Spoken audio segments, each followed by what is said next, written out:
Israeli राजदूत की तरफ से ये कहा गया कि जब पाकिस्तान में बिन लादेन का सफाया हुआ तो सवाल नहीं पूछा गया कि विदेशी धरती पर आतंकियों को क्यों निशाना बनाया गया। सवाल ये था कि आतंकियों को पनाह क्यों दी गई। इस सिलसिले में पाकिस्तान किरदार अदा कर सकता है? पाकिस्तान कोई खास किरदार नहीं अदा कर सकता। तो इसराइल तो ये इंप्रेशन दिए जा रहा है कि वो एक बुली बन चुका है और अब वो अमेरिका के कंट्रोल में भी नहीं है। और वो मिडिल ईस्ट पे जिस तरह से उसने ये हमला किया, कतर में किया। कतर एक ऐसी जगह थी जहां पे यूएसए का एयरबेस है, यूएसए के 10,000 फौजी है वहां पे, यूएसए के F-16 है, F-35 है। तो ये क्या इंप्रेशन दिया पाकिस्तान को? इस हवाले से बहुत देखा जाएगा कि पाकिस्तान इतना बढ़ चढ़ के जो शिरकत कर रहा है गजा के हवाले से, कतर के हवाले से। कतार के साथ अगर देखा जाए तो इजराइल के रिलेशन दिखने में ठीक है, नेगोशिएशन में बिल्कुल ठीक है, सपोर्ट है, सब कुछ है। Bin Laden was in Pakistan and he was killed on your territory. But I would ask you, when you criticize us, and I'm sure it will continue in the future, think about the issue of that. तो Netanyahu, Narendra Modi तो मेरे ख्याल से बिल्कुल वो बिछड़े हुए भाई लगते हैं। 9/11 हमलों के 24 साल मुकम्मल होने के बाद उसमें तो उन्होंने गो के दो मरतबा पाकिस्तान का भी जिक्र किया। ओसामा बिन लादेन के लिए अगर अमेरिका पाकिस्तान के अंदर आ सकता है तो हम भी जा सकते हैं कतर। पाकिस्तान ने कहा है जी कि हम ये एक इलीगल अनप्रोवोक्ड इजरायली एग्रेशन है, कतर के ऊपर इसको हम कंडेम करते हैं। इजरायली राजदूत ने ऐसा पलटवार किया कि पाकिस्तान की बोलती बंद। तो वो डायरेक्टली यूएस को ये बोल रहा है कि अगर आपका 9/11 जस्टिफाइड था, एंटी टेररिज्म, हमारा भी लड़ाई एंटी टेररिज्म का है, हम हमास को जहां पाएंगे वहां मारेंगे। जय हिंद दोस्तों, आप सभी का स्वागत है आपके अपने YouTube चैनल किसी स्पेशल न्यूज में। तो दोस्तों, जैसा कि आप लोगों ने वीडियो के क्लिप में देखा, संयुक्त राष्ट्र सुरक्षा परिषद की एक आपातकालीन बैठक में पाकिस्तान और इजरायल के बीच युद्ध का अखाड़ा बन गया है। क्योंकि दोस्तों, जब यरूशलेम के प्रतिनिधियों ने पाकिस्तान पर तीखे हमले बोले तो तब दोस्तों पाकिस्तान ने कतर में हमास नेताओं को निशाना बनाकर इजरायली हमले की निंदा की है। और इसी के बाद दोस्तों इजरायल के प्रतिनिधियों ने भी पलटवार करते हुए इस्लामाबाद पाकिस्तान को आतंकवाद पर आईना दिखा दिया। क्योंकि दोस्तों उन्होंने आगे ऐसा कहा कि जब पाकिस्तान में लादेन का सफाया हुआ तो सवाल नहीं पूछा गया कि विदेशी धरती पर आतंकवाद को क्यों निशाना बनाया गया। तो जिस तरह से लादेन में कोई छूट नहीं तो हमास पर भी कोई छूट नहीं मिल सकती। ऐसा कहकर इजरायल ने संयुक्त राष्ट्र की प्रतिनिधि बैठक में पाकिस्तान को दुनिया के सामने रगड़ दिया। तो चलिए दोस्तों, आप लोग वीडियो को अंत तक जरूर देखिएगा। और दोस्तों, आप लोगों को वीडियो अच्छा लगे तो वीडियो को लाइक करें, शेयर करें और चैनल को सब्सक्राइब जरूर करें। बेल आइकन को भी ऑन कर लेना दोस्तों, मैं जब भी अपना वीडियो अपलोड करूं तो वीडियो का नोटिफिकेशन सबसे पहले आप तक पहुंच सके। तो चलिए दोस्तों, इजरायल ने संयुक्त राष्ट्र प्रतिनिधि की बैठक में जब पाकिस्तान को रगड़ा तो इसमें पाकिस्तानी मीडिया और पाकिस्तान पब्लिक का रिएक्शन क्या है, आप लोग दोस्तों वीडियो को अंत तक जरूर देखिएगा। तो चलिए दोस्तों, मैं आप लोगों को मिलता हूँ एक नया वीडियो लेकर। जब तक के लिए जय हिंद, जय भारत। कि क्या चलेगा, ये आगे किस तरीके से बढ़ेगा कतर। और दूसरा ये कि सर नेतन्याहू ने कहा कि जहां भी उन्हें पता लगा, उनके एक वीडियो बड़ा वायरल है, वीडियो क्लिप, जिसमें वो कह रहे हैं कि जी हम हर जगह पे अटैक करेंगे जहां हमें लगा कि हमास के लोग हैं। क्या इस तरह से अटैक करना सही है? क्योंकि उस अपने क्लिप में जो बात वो कर रहे हैं मीडिया से या जहां भी जिससे बात कर रहे हैं, उसमें उन्होंने ये भी कहा है कि वो 9/11 का जिक्र उन्होंने किया कि जिस तरह से ओसामा बिन लादेन को अमेरिका ने पाकिस्तान में हिट किया था, वही तरीके से वो जो है हमास के लोगों को हिट करेंगे। आपने जो सवाल उठाया है उसमें 3 एंगल है। पहली बात है, एक एंगल है कतार का, दूसरा एंगल है नेतन्याहू का कि दुनिया में कहीं पर भी वो कुछ भी करेंगे, और तीसरा एंगल है 9/11 का। पहले कतार हैंडल कर लेते। कतार के साथ अगर देखा जाए तो इजराइल के रिलेशन दिखने में ठीक है, नेगोशिएशन में बिल्कुल ठीक है, सपोर्ट है, सब कुछ है, लेकिन अपने आप में ऐसी कोई झप्पी पाने वाली बात नहीं है कि जी बिल्कुल ही अपना एक ही हो गए टाइप। और उसका रीजन बताता हूँ।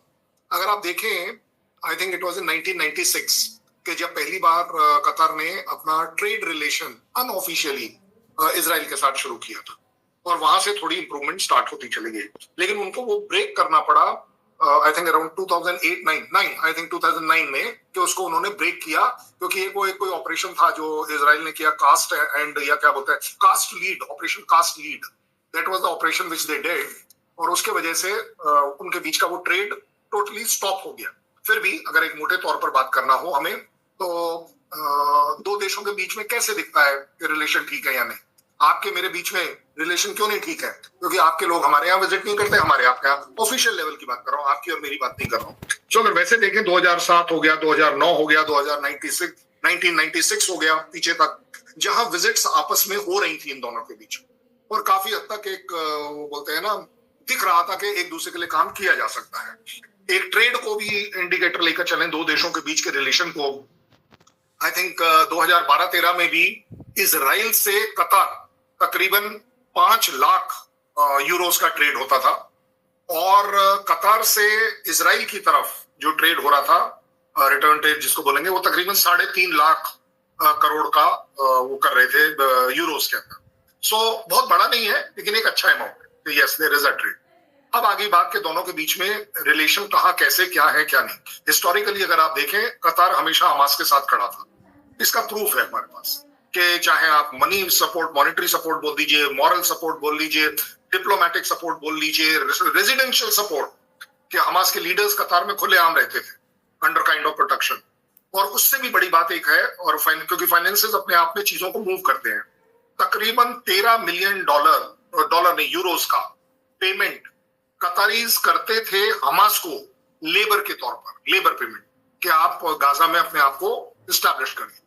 उससे भी एक बड़ी बात है कि कतर के जो डिप्लोमेट पैलेस्टीन में थे, उन्होंने इजराइल से परमिशन मांगी थी उन दिनों में कि आप कंस्ट्रक्शन मटेरियल को गाजा में आने दीजिए।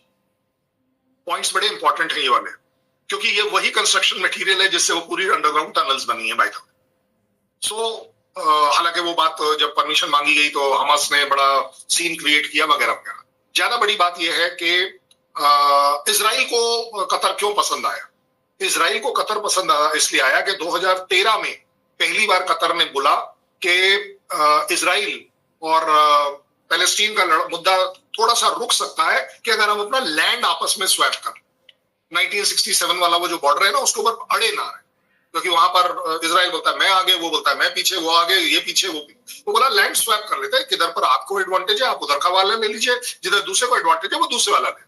नेगोशिएशन आगे बढ़ेगी कैसे? जो भी नेगोशिएशन को आएगा आप उसको मार देंगे, ऐसा आपका कहना है, तो कहीं पर भी मार सकते हैं।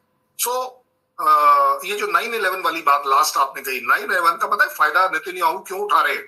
वो ये उठा रहे हैं कि वो, उनको मालूम है अगर कोई चीज ये सब रोकेगा तो वो यूएस से रोकेगा।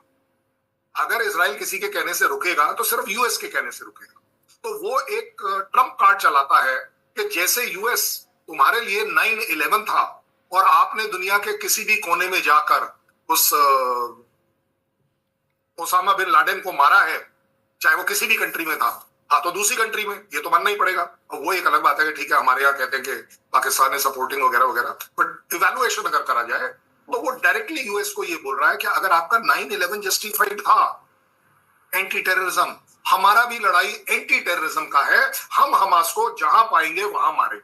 जिसमें पाकिस्तान ने के जो एम्बेसडर है वहाँ पे, एम्बेसडर अहमद साहब, उन्होंने बड़ी टफ स्टेटमेंट्स दी हैं इजरायली एम्बेसडर की मौजूदगी में। कतर के वज़ीर आज़म और फॉरेन मिनिस्टर वहाँ मौजूद थे, और ये बड़ा डिफरेंट मौका है कि पाकिस्तान यूएन सिक्योरिटी काउंसिल का नॉन परमानेंट मेंबर है, और पाकिस्तान ने इस चीज़ का पूरा फ़ायदा उठाते हुए एक टफ टाइम जो है वो दिया है इजराइल को। लेकिन जाहिर बात है एवरीथिंग हैज़ ए कॉस्ट, ठीक है जी। और अब जाहिर बात है पाकिस्तान को इस हवाले से बहुत देखा जाएगा कि पाकिस्तान इतना बढ़ चढ़ के जो शिरकत कर रहा है गजा के हवाले से, कतर के हवाले से।